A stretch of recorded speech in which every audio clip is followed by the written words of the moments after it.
بسم اللہ الرحمن الرحیم۔ السلام علیکم ورحمۃ اللہ وبرکاتہ۔ اسلام فوبیا مغرب میں کچھ اس تیزی سے بڑھ رہا ہے کہ ہر طرف اس کی گونج سنائی دیتی ہے۔ گزشتہ ماہ UN کی جنرل اسمبلی میں وزیر اعظم عمران خان نے بھی اپنے خطاب میں اسلام فوبیا سے متعلق بات کی تھی۔ انہوں نے مغربی میڈیا کو دیے گئے اپنے انٹرویو میں اس بات کا کھل کر اظہار کیا کہ اسلام فوبیا درست نہیں اور مغرب والوں کو مسلمانوں کے حوالے سے اپنے آئیڈیاز اور خیالات کو درست کرنا ہوگا۔ اسلام فوبیا کی وجہ سے اب برطانیہ میں مسلم خواتین جو باحجاب رہتی تھیں خوف کا شکار رہتی ہیں کہ انہیں ایسا محسوس ہوتا ہے کہ شدت پسند گورے انہیں کسی بھی وقت قتل کر سکتے ہیں۔ برطانیہ میں حجاب پہننے والی مسلم خواتین کو خدشہ ہے کہ اسلام فوبیا بڑھنے کی وجہ سے انہیں بھی سابقہ برطانوی رکن پارلیمنٹ کی طرح قتل کر دیا جائے گا۔ ویلز سے تعلق رکھنے والی ایک مسلم خاتون سحر نے بتایا کہ وہ حجاب پہننے کی وجہ سے خوفزدہ رہتی ہیں۔ سحر نے کہا کہ انہیں خدشہ ہے کہ ناراض سفید فام مرد اپنی نفرت کو مسلمان خواتین تک پھیلا سکتے ہیں۔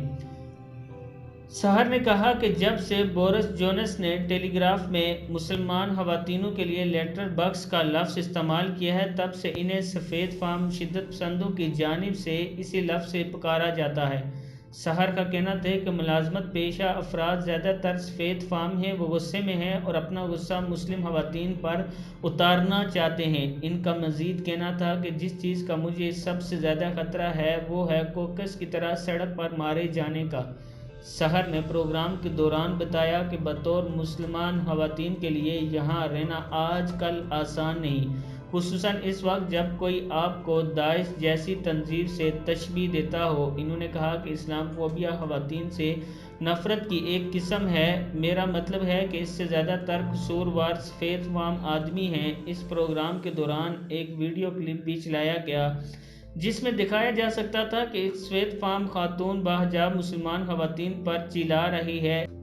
اب دنیا میں موجود مسلمان ممالک جو کہ عرب ممالک ہیں اور یورپی یونین پر اثر و رسوخ رکھتے ہیں، یورپی ممالک پر اثر و رسوخ رکھتے ہیں، وہ اپنا کردار کیسے ادا کرتے ہیں؟ چاہیے یہ تو کہ نبی اکرم صلی اللہ علیہ وسلم کی حدیث کہ ایک مسلمان ایک جسم کی مانند ہے، جسم میں کہیں بھی درد ہو تو پورا جسم تکلیف میں ہوتا ہے۔ اسی طرح اب ہم نے دنیا کو دکھانا یہ ہے کہ اگر دنیا کے کسی کونے میں بھی کسی مسلمان کو تکلیف ہوتی ہے تو پوری امت اس کے لیے کھڑی ہو جاتی ہے۔ اس کے لیے آپ کو اپنا کردار ادا کرنا پڑے گا اور خاص طور پر مسلمان حکمرانوں کو، جیسے کہ طیب اردگان اور مہاتیر محمد اور عمران خان نے UN میں کہا، اور اس کے علاوہ بھی امریکہ میں انہوں نے ایک ٹی وی چینل چلانے کی بھی بات کی کہ مسلمانوں کے لیے اور جو کہ گورے ہم سے نفرت کرتے ہیں ان کو سمجھانے کے لیے ایک ٹی وی چینل چلانا پڑے گا۔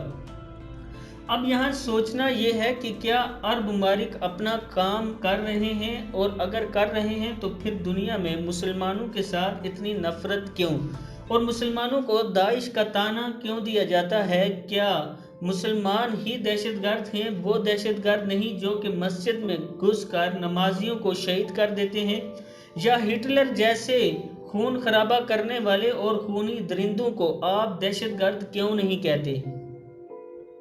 یا پھر انڈیا میں موجود مودی اور ہندو ماتا کی پوجا کرنے والے ان ہندوؤں کو اور RSS کو آپ دہشت گرد کیوں نہیں کہتے؟ کیونکہ وہ آپ کے اپنے لوگ ہیں۔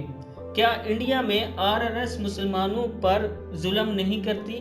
یا کشمیر میں انڈیا ظلم نہیں کر رہا؟ اور دوسری طرف آپ دیکھیں کہ فلسطین میں اسرائیل ظلم کر رہا ہے، لیکن کوئی دنیا کی طاقت ان ممالک کو دہشت گرد نہیں کہتی، اور ان کے اندر بنی ہوئی وہ تنظیمیں جو مسلمانوں سے نفرت کرتی ہیں اور مسلمانوں کو شہید کرتی ہیں ان کو دہشت گرد قرار نہیں دیتی۔ اب وقت آ گیا ہے کہ محمد بن قاسم کی طرح یا عمر فاروق کی طرح آپ نے اس امت کو ایک کرنا ہے اور پھر نکلنا ہے امت کے لیے، اور آپ نے دنیا کے سامنے یہ بات رکھنی ہے کہ مسلمان ایک ہیں اور مسلمان کو کہیں بھی درد ہو پوری امت اس کے لیے کھڑی ہوگی۔ جب تک ہم یہ نہیں کریں گے دنیا آپ کو جانوروں کی طرح اسی طرح مارتی رہے گی اور آپ آگے آگے بھاگتے رہیں گے اور وہ آپ کے پیچھے بھاگتی رہے گی۔ اگر آج وقت ہاتھ سے نکل گیا اور آپ ایٹمی طاقت بھی ہیں اور دنیا کے سامنے جب بات کرتے ہیں تو آپ کی بات کو مانا بھی جاتا ہے، تو اس موضوع کو اور اجاگر کریں اور دنیا کو بتائیں کہ مسلمانوں کے ساتھ دنیا پوری میں ظلم ہو رہا ہے اور پھر دہشت گرد بھی مسلمانوں کو ہی قرار دیا جا رہا ہے۔